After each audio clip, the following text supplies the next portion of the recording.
Felt like the writers are playing hide and seek with the Star Trek franchise and nobody's been able to find it since 2005. Hi guys, Keeter64 here, and today we're talking about Picard Season 2, Episode 9. There's only one more episode left. Yes. Oh man, we almost made it. We're almost there, guys. I'm going to preface with this video the same thing I prefaced in the last few videos, which is the fact that I am a longtime Star Trek fan. I love Star Trek, have since I was a kid. I don't like New Trek. I don't think New Trek is Star Trek on multiple fundamental levels. I don't think it's honest to Gene Roddenberry's vision. And even if that fact is argued, this is just bad storytelling, guys. This season is one of the worst written seasons of television I've ever sat through.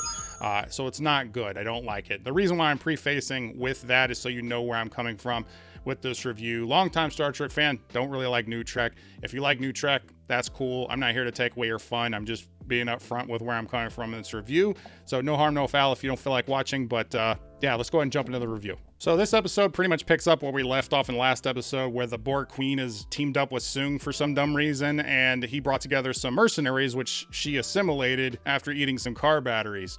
And I can't believe I just said that sentence with a straight face. I don't get it. But that is happening. She's going to go take over the ship. She's already hacked the ship's transporters remotely, but she needs to get to the ship to take the ship. So she hacked the transporters. She's going to beam to the ship. At this point, the only people at the ship are Rios and the clinic lady and the kid who Rios brought there for some dumb reason in the last episode, just to show them the ship. It was really stupid. I mean, it's not very professional for a Starfleet officer, but that's fine. Whatever. That's what they want to do. And it's just basically just to create some other kind of peril for some bystanders, I think, is the only reason why this even happened. But regardless, the Borg Queen beams into the ship with her mercenaries, and then the other mercenaries and Soong beam up outside the ship. And as they're beaming in, they beam in and they're green. So the transporter is blue. It's been shown to be blue. And then for whatever reason, it's green now. Why? To signify that they're Borg, of course, because the audience is too dumb to realize that they're bad guys and that they're Borg without changing the color of the transporter to green. Because the writers write like 8-year-olds, and they assume that all the audience are 6-year-olds. So that's why we need the color of the transporter to change, just to signify to us that these are the bad guys. Like, we aren't capable of figuring out the very basic fact of what's happening. Damn it, I'm not stupid. That's not how transporters work. So Rios, the clinic lady, and the kid like run off, and they're off the ship, and they just abandon the ship and go to the chateau. And Jaradi starts having a conversation with the Borg Queen, like Gollum Smeagol style. And she says that the Borg Queen doesn't only assimilates people because she's lonely. She's lonely like Jaradi is. Jaradi's lonely and the Borg Queen's lonely. That's the reason she assimilates people. That's the reason. It has nothing to do with perfection or evolution or any of the other stuff she says. It's just because she's lonely. And if that sounds dumb, just you wait and see, because it gets dumber in this episode. I think that's the truth. And the fact that this is even thrown out by Jaradi, I find to be really stupid in the sense that they actually take it seriously, because the Borg have been established to be around for thousands of years. And the whole idea of the Borg is that they were kind of like humans, but they went along a different evolutionary path. And as they evolved, they leaned more into cybernetics and augmenting their bodies and forming into a collective and basically giving up their individuality, but also becoming what they viewed as better beings, which, you know, on a superficial level is accurate. But the whole idea was that the fact that what they gave up in order to achieve what they were, that was the idea of the Borg. And the Borg Queen was introduced in the First Contact because they really needed to give a face to the enemy for that story. And it worked well in that story, and the Borg Queen showed up again. And the whole idea of the Borg Queen is that you can't kill her because her consciousness is basically, it can be moved around to different bodies. It's not contained in one body, which is the reason why you can't kill her. So I don't really have a problem with the Borg Queen. I do think the Borg were stronger before the Borg Queen was introduced in First Contact, but I don't necessarily have a problem with her. The whole problem I have with this specific thing is that they take all of that history with the Borg, all of these ideas with the Borg, what the Borg represent, what the Borg Queen is. They want to take hundreds of thousands of years of the Borg, all this history of the Borg, everything we know about the Borg, all the grand ideas that the Borg represented, and they want to take it and boil it down to the fact that this woman is lonely. What a way to like nerf and what a childish approach to one of Trek's greatest villains here in this episode. And like I said, you may just think it's just some kind of argument or something that they're having. No, they lean into this hard in this episode. This is idiotic. They also have a discussion about something that I thought didn't make any sense in the last episode, which is the whole idea of the Borg Queen teaming up with Soong. Why would she do that, especially when she can assimilate people? Because she assimilated all the mercenaries as soon as they appeared. Why would she not assimilate Soong? What's the point of her making this deal? And she's having this conversation with Jaradi, and her whole plan is that she's going to take the ship, set a course for the Delta Quadrant, regroup with the other Borg, and then come back and assimilate Earth. And she literally says time is on our side. I don't get it. And this makes no sense because the Borg Queen could literally just assimilate the Earth right now. They're not going to be able to put up much of a defense. She could do it single-handedly. Right now, she's already got all these teams of mercenaries on her side. She could literally just take over the Earth probably like a zombie plague. The only people in her way are Rios, Rafi, Seven, Picard, and the Watcher. That's it. Like 5 people. You could take them out. It's fine. You could assimilate the Earth now. There's no reason to go off to the Delta Quadrant. There's no reason to make this stupid deal with Soong. There's no reason to make the Confederation, the stupid mirror universe, even exist. Why would you do that? Why would you do any of that? So when the Borg Queen walks over to actually utilize the terminal on the ship to take over the ship, she's locked out by Jaradi. Jaradi planted something in the ship to stop her from accessing it before she was assimilated. This was a whole plan, I guess, that she had. She doesn't have the code to break it because she put the code in something else, which we'll get into here in a second. I just thought this was crazy because every single episode they've had parts of the ship that work and then parts of the ship that don't work. Whatever's necessary for the plot, that's what works in that episode. There's certain technological things that the ship has that they don't utilize again. You said they had a cloaking device because that's a Confederation thing, because it's a Confederation ship, not a Federation ship. It came from that fake mirror universe. It has a cloaking device, but the cloaking device isn't shown again or brought up again, and obviously didn't stop that stupid cop from walking up in that one episode. So the transporters sometimes work.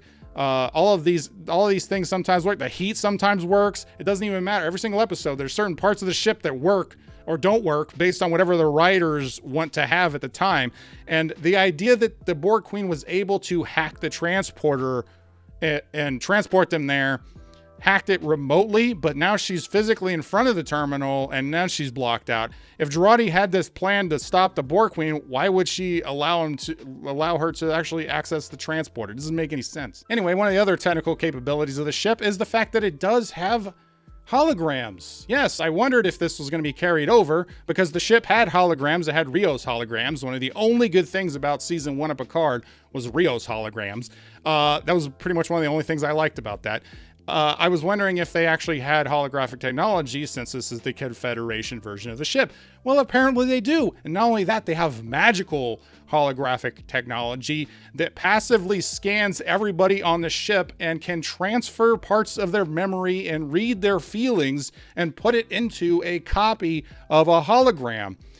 Because this is an Elnor hologram. This is an emergency combat hologram that's Elnor with the memories of Elnor, the emotions of Elnor, and the memories all the way up to the point that he died, apparently, at least as the ship had scanned them.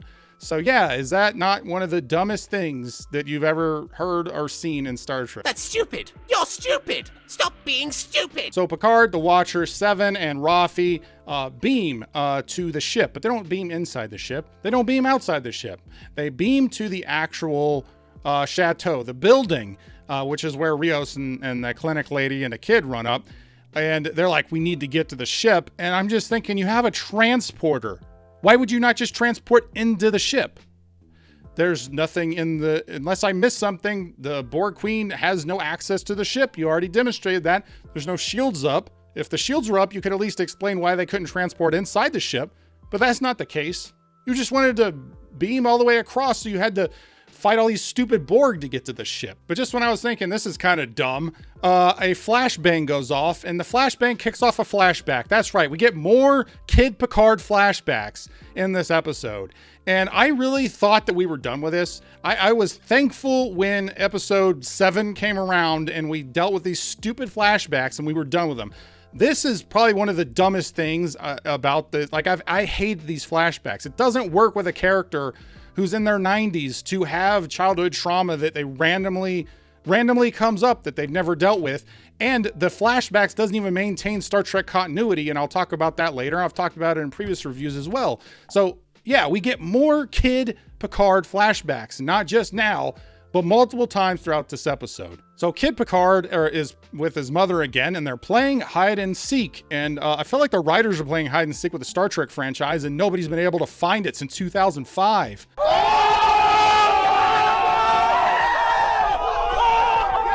It went to the same place Robert Picard went. Yeah, Robert Picard, you know, Jean-Luc Picard's brother, who is just completely missing from this season and these flashbacks. He's not mentioned. The writers don't know he exists because the writers obviously don't watch Star Trek.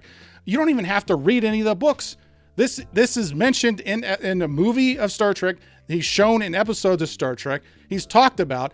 He exists. Robert Picard exists. He wasn't wished away to the cornfield. He exists. Fans know he exists. And the fact that you guys did not put him in these flashbacks just demonstrates your complete lack of knowledge of Star Trek. Good day, sir. So Rios gets shot, and the Watcher beams Rios, the clinic lady, and the kid away. And then Picard stops her from allowing Rios to transport back, saying that he's going to get himself killed if he helps us. And this made zero sense. He got shot in the arm. He still can fight. I would take Rios, who'd been shot in the arm in a fight, over 90-year-old robot Picard any day. So there's all this shooting going on between the Borg and Watcher 7, Rafi, and Picard. They're shooting out at each other, and then the shooting stops, and then Soong walks out to talk to Picard. And this is really bad green screen. I don't know if anybody else noticed this, if you guys watched this episode. This was pretty bad green screen. I could clearly tell they were not in an actual physical location. I mean, I watched it on a large screen and I could tell, and it looked pretty bad. So the Borg are chasing them. Picard and the Watcher go one way, and then Seven and Rafi go another way. And while the Borg are chasing them, they have plenty of time to stand around and have meaningful, emotional conversations and flashbacks about childhood drama. And that's consistent in this episode. Like, what are you even doing? You're fighting for the future, and Borg are shooting at you, trying to kill you. The entire universe is at stake, and you have time to flash back and address childhood trauma, a 90-year-old man's childhood trauma, and meaningful emotional conversations. What is this? Emotional damage. So Rafi just starts having this conversation with Seven because Seven's telling her stuff to do. And Rafi's like, oh, you sound like a captain giving orders. You should have joined Starfleet. And Seven says that Starfleet turned her down. Starfleet would not allow her to join because she was a Borg.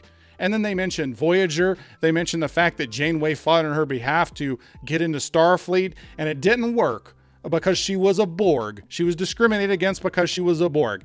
And this is completely and utterly stupid because it doesn't even match in with the continuity you established in New Trek. This isn't even a previous Star Trek continuity issue. This is a New Trek continuity issue because in the last season of Picard, you brought back Icheb, who was in Starfleet. You brought him back just to murder him Saw style in season 1 of Picard.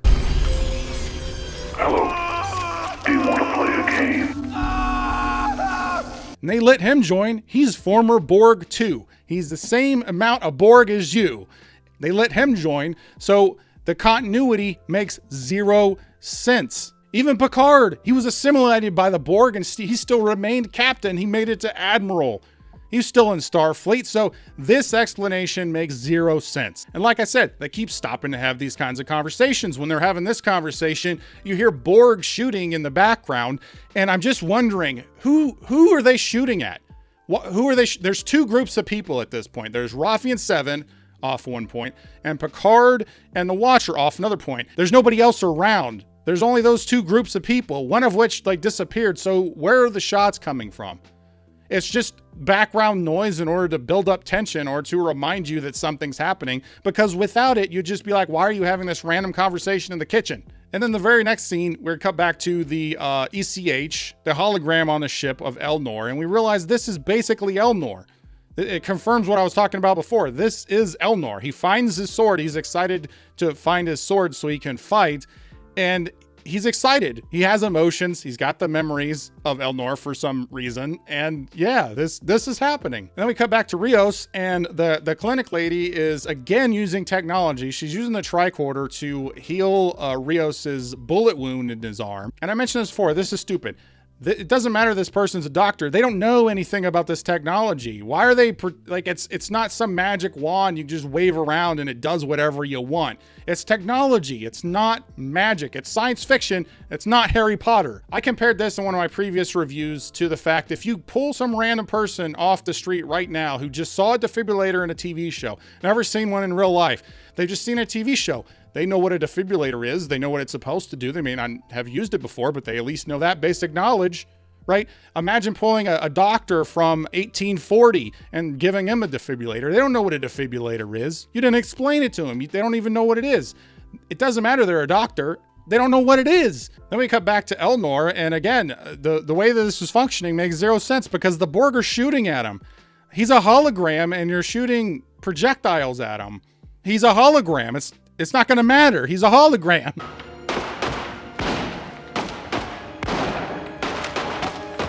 They don't mention if there's holographic emitters somewhere that are making him exist, or if he's using some kind of mobile emitter like the Doctor, but that whole mobile emitter wouldn't only exist because the Doctor and the Voyager would have came back with it, and they never replicated that technology. That technology was from like the 29th century or something like that. So yeah, that doesn't make any sense. That's not how holograms work. Anyway, as I said before, Elnor is the one with the encryption key. He's the one who has the key to unlock the ship. Seven and Rafi do actually make it to the ship, and they run into Elnor, and then we have another side conversation with Rafi and Elnor says, I remember my final breath, or Elnor's final breath, and he didn't blame you. And I was just like, okay, so it's a magical ship. It's a magical ship that can read and copy everybody who's on the ship passively, what they're thinking, what they're feeling, and it's magic. It's magic, guys. Right on the magic school bus. And then we get the only thing in this episode I kind of liked. You know, I always struggle to find some bright spots in these episodes. And I actually prefer the last episode to this one, the Trapped in a Closet episode. The episode that gave us pretty much nothing and was in a closet the whole time was better than this episode. The Elnor hologram does access the ship, and Seven beams all of the Borg, except for the Borg Queen, into the walls. And of course, it just so happens to be right in front of where the Watcher and Picard are walking by, but they see the Borg in the walls. I'm like, well, that's a good way to get rid of them. I didn't mind that. I was like, wow, this is the only thing in the episode. I was like, yeah, that's not a bad idea. That works. But when they beam them into the walls, they're blue beams again. So they're not green beams. They're back to blue beams, even though they're still Borg. Now they're blue beams because it's a good transporter instead of an evil transporter that's green. Magic, guys. It's magic. So hologram Elnor, Seven, and Rafi seemingly take down the Borg Queen. And but the Borg Queen has Doc Ock arms. They forgot about the Doc Ock arms because it takes out the hologram with one hit. Elnor's dead again for the second time. And then Seven gets stabbed in the stomach, and then Rafi gets thrown away. Then it cuts back to Picard and the Watcher, and the sun's up now. The CGI sun is up now. And yes, it looks very artificial. It looks very artificial. And he just says, now we can head to the ship. And I'm just like, what? Now you can. Why didn't you just beam there to begin with? You still have that transporter. There's no explanation for why the Watcher can't transport them the rest of the way. There's no shields on the ship. She could just transport them into the ship. What was even the point of this? Why'd they appear where they were, and why'd they never transport away? They didn't explain it in this episode, unless I completely missed it. But I'm fairly certain they didn't explain it because they don't explain anything. So the Borg Queen's about to stab and finish off Seven, grabs a knife that I'm assuming came from one of the Borg mercs, and is going to stab Seven and kill her. And Jaradi fights back and stops the Borg Queen from stabbing Seven. So, and this is explained through Jaradi as the fact that just like the Borg Queen used endorphins to help the Borg Queen's assimilation. Again, assimilation with extra steps here. She had to create endorphins in order to assimilate Jaradi. Jaradi can fight back or use if she's sad. Fights back with sadness, guys. With sadness. I don't get it. And that brings me to the one and only time I wrote down bad dialogue. That's right, bad dialogue alert. This is the only bit of bad dialogue I threw in here because there's so much stuff in this episode that was just that I didn't like. As far as the dialogue goes, it kind of took a backseat, but this specific thing, I was just like, I can't believe this was said. And this is what Jaradi says, okay? She's yelling at the Borg Queen, and this is what she says. She says, your top shelf, overreaching, Icarus level arrogance. What? What the that was said, top shelf, overreaching, Icarus level arrogance. That was written, that was said by an actual human being and then put in the episode as something that we're supposed to take seriously.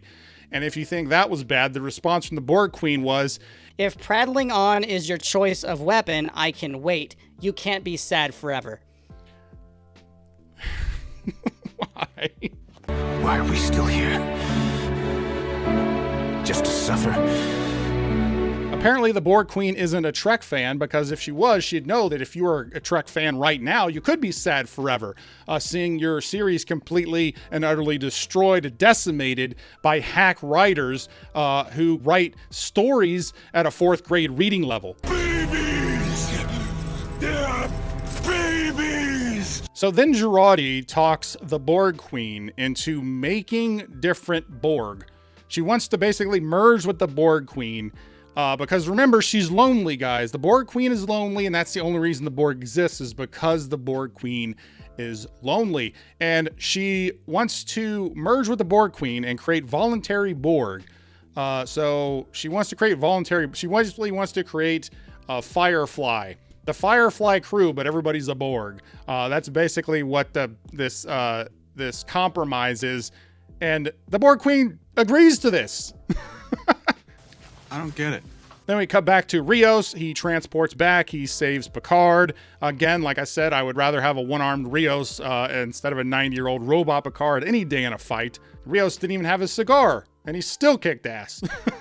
So he fights off 2 Borg, but he drops his phaser, and then Soong picks it up, who's still around. Remember, Soong's still in the story for some reason. Soong picks up the phaser and is like, I can use this. And Rios is like, well, it's coded for DNA, so it's gonna, explode here in a minute. And then it starts whining, and Soong throws up the phaser into the air, and then it explodes in a big puff of smoke, and then Soong Ninja vanishes. Ninja vanish! This 80-year-old scientist who probably hasn't ran in 20, 30 years, ninja vanishes in a puff of smoke. So the new Borg Queen, Jaradi, ends up saving Seven by assimilating her, or kind of assimilating her, injecting her with nanoprobes, obviously, because all of her previous, her ocular plant and all of the Borg implants she previously had before the fake mirror universe became a thing, all show back up. So she's back to looking like old Seven, but she's not actually assimilated. Because I guess they only want like voluntary assimilations now, or something to that fact. I don't really know. It doesn't really make any sense. Like, they literally explain the fact that she has imperfect assimilation in the last episode, and that's the reason she's eating car batteries, so she can manufacture nanoprobes. And when she is assimilating people, they kind of look like the synthetic option at the end of Mass Effect 3. They don't even look like Borg. But regardless, I guess now she can make actual Borg, but they wouldn't actually be assimilated, unless that has to do with the fact that she got her uniform from the dead body of the past Borg Queen. I think I skipped over that part. So Picard is still having these flashbacks, even at this point in the episode. And he says, I'm having the strangest memory. And the Watcher says that he should follow it and see where it leads. Now, keep in mind that Picard and the Watcher still don't know what's happening on the ship. They don't even know if the Borg Queen's been taken out at all. They don't know anything, but they definitely have time for Picard to deal with his childhood trauma. What even is this? What is even happening? I still don't get it. And what's the point of revisiting these stupid flashbacks? Is just to show that Picard unlocked and let his mother out of the room, and she ended up dying as a result of it, which we kind of already guessed based on what we saw previously. This really isn't a big shock, and it doesn't Again, it doesn't have any impact on what's happening. It just takes away from any kind of stakes you're trying to build up with the Borg in this episode. This is just stupid. So they agree to give the ship to the Borg Queen. That was part of the deal of saving Seven. So the Borg Queen has the ship now, and she leaves Seven and Rafi with, what does she say? There must be two Renees. One who lives and another who dies. This is probably something really stupid. This obviously has to do with Soong and Q, who are still trying to, I guess, stop Renee's launch while Soong is, and Q wants him to for some reason. Again, we still don't even, it's one episode left. We still don't really understand what Q's motivation is. We just know that he's trying to do this. We don't know why at all. The ship takes off, the Borg Queen, and yeah, they don't have a ship anymore. And you visually see the ship like take off. I guess the cloaking device doesn't exist. You know, it's whatever. Okay. This episode was a convoluted mess. This fight for the ship it should have only been like 15 minutes. They stretched it out into an entire episode. I didn't even know it was possible. I guess it is possible when you have your characters in the middle of gunfights randomly having conversations about why they didn't join Starfleet, childhood trauma, wandering through the basement, wandering through a ship. Like, it's insane to me that they were able to make an entire episode out of this, and it's just like everything else. It's extremely stretched out. We got more flashbacks, which we didn't care about. We don't care about young Picard. I know I'm not alone in this. We don't care about this young Picard flashback stuff. It only very loosely seems to tie into the plot in the sense that it's supposed to give some kind of thing that Q is somehow maybe playing with his memories. Maybe that's the case. It doesn't really matter how you explain it because the explanation doesn't make it good. And because all of these characters randomly start having conversations about their feelings in the middle of this fight for the future with the Borg, there's just amazing, these clashing tones, crazy clashing tones, because they're supposed to have some sense of urgency. I never once in this entire episode felt any sense of urgency or really the stakes involved here, which are the future of humanity. I never once felt that from the characters or the writing while I was watching it. Nothing. The other thing in this episode was something I've seen multiple times in New Trek, but in this episode in particular was probably one of the most egregious, which is the lack of adhering to the established technology. Okay? That's what makes it science fiction. It isn't magic. Magic is malleable. You can change it and do whatever you want as a writer. You can just explain away new things, come up with new magic, whatever. What makes it science fiction is established technology that has clear rules of what it can and can't do. And when you just make up new rules, you just change what things can do, it doesn't make any sense. It makes it feel like magic. It's not science fiction anymore at that point. We need those rules of what the equipment does, what the technology does, so we know what the characters are capable of doing, and it gives rules and grounds what's happening and lets the audience actually buy that these things are real things. It's not a magic wand you can wave around and do whatever you want. And more continuity issues, even continuity issues in New Trek with the E-Chip and the Seven not being allowed in the Starfleet thing. That's in New Trek. That was literally last season of your terrible show. Unmitigated Disaster. And I'm not going to forget the fact that you completely dismissed, disregarded, and erased Robert Picard from Star Trek history here. He's not mentioned or shown at all. That is an important character in Jean-Luc Picard's life, and you just don't even have him there because you probably didn't even know it existed. But unfortunately, we have writers who don't know anything about Star Trek, don't know anything about the rules, the continuity, they don't care about the characters, and they aren't good writers. And that's not a good combination. And tying it all back together, themes are not story. Themes are not story. What do I mean by that? The theme is obvious in this episode and previous episodes as well. The overarching theme of this season seems to be about addressing the past, living in the past, getting over the past, dealing with it. That seems to be what the theme of this season is. A theme is the most basic thing to come up with. This is not storytelling. The theme is not storytelling. And no matter how much you hammer home the point of what your theme is, it doesn't make it good because your storytelling is terrible. Your character portrayals are terrible. Your pacing is terrible. There's nothing redeeming in the writing here. pretty much almost every episode, except for episode 4, I think. Every episode, I've been able to find one or two things in the episode that I liked. I didn't find anything in this episode I liked. I got done watching this, and I was like, I can't believe there's only one episode left, and this did nothing. Like, this was bad. The only thing I kind of liked was the fact they beamed the Borg into the walls. I was like, well, that's a good idea. But even that was ruined by the fact that they changed the color of the way the Borg transported from green to blue for no reason. This episode definitely came across as more ranty than I wanted it to. I generally like to be more even keel in my reviews. If you've been watching my reviews, you know that is the case. But this specific episode, I couldn't believe what I was watching. I got done watching it, and it was just crazy to me, all of the problems with it. This review is probably going to end up being my longest one. I don't know based on how I edit it, but it's crazy to me. I mean, what do you guys think? Did you guys notice some of the things I did? Do you think it was dumb the way they ruined the Borg? Again, Robert Picard's missing. The way that they portray holograms and transporters and the decisions the characters make. There's so many problems across the board here. I don't even know if I covered everything. I covered most of the stuff that I noticed, but if there's anything that I missed that you guys noticed, please comment and let me know. Like I said, I don't really want to take away your fun if you are liking it, but at this point, I just don't understand how anybody's liking because this is just terribly written. At least there was excuses from people who were liking New Trek early on that they were going to tie something together and they had faith in the writers to do something. I'd be hard pressed to believe that you still think that at this point. Regardless, I just want to thank everybody for checking out this review. Thank you, subscribers. You guys are awesome.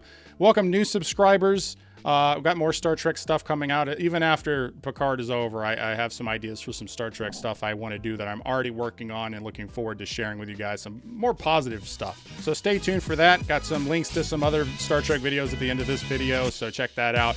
And if you like this video, please like, comment, share, subscribe, do all the YouTube stuff, or don't. I'm not a beggar. I'm Geetrue64, and I'll always tell you the truth.